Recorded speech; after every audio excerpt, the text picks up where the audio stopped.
Do you ever just find yourself thinking, finding that one place where you can say, I think I'm going to just do nothing but think. I bump into a lot of people who say, I don't like to think. There's too much going on in the world for me to even take the time to think. And yet without thinking, there is no process. There is no personal growth. You've got to be able to think before you move. Do you ever just sit down and just think? Write out what you're thinking? Question what you're thinking? Learning from the way that you think? I mean, maybe I just stink or something. And it's like, I want this stuff off me. But the only way that I'm going to take my thinking off me is to do something with it. To use it as a tool. To dig into things. To understand why things happen and why things don't happen. Or is that just too much thinking?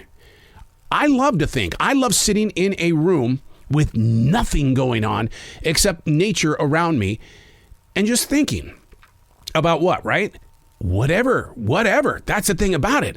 When you allow yourself to think, you go to a lot of places. And the thing is that with mindfulness, that tells you that you're in control. Now, you may not be in control of what you're thinking because everything around you is controlling what you're thinking, but you can put some control on it and get yourself in a mental shape of thinking that really brings peace to you rather than destruction. Hey, it's Arrow. This is The Daily Mess, a chronological walk through an everyday world. I am a daily writer. I've been doing this since July of 1994. Yeah, journaling. That's what it is. It's journaling. I was in a conversation yesterday with a writer who happens to be a published author, and we talked about thinking. And we talked about being writers versus being authors. And there really is a difference. I mean, it's like a Trekkie and a Trekker. I mean, there's a difference. I mean, they both love Star Trek, but there's a difference between the Trekkies and the Trekker. Just like a writer and an author. One and the same, right? Yeah, not really. This is The Daily Mess. Utilizing the strength of what feeds your imagination. Yeah, the stuff that happens before you think.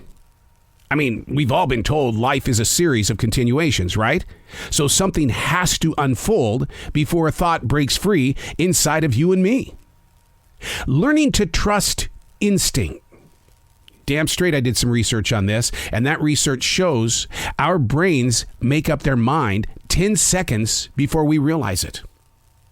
So 10 seconds before I shared that thought, my brain was already putting it together.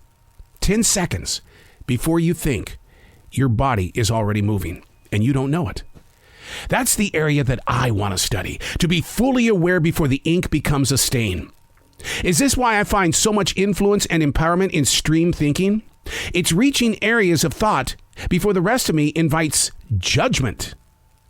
So, where do thoughts go wrong? Why does another person's thoughts not always gel with the presence of my thoughts?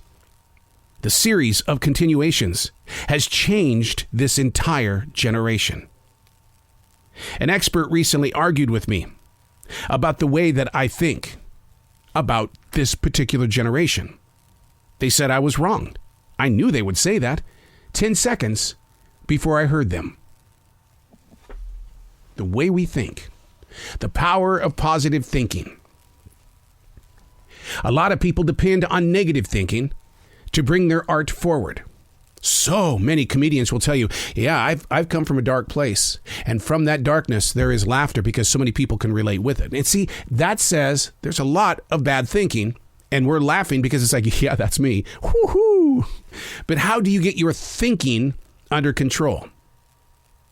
I keep two different journals. The morning pages in the morning. And if you ever want to read a brilliant book, it's called The Artist Way from Julia Cameron.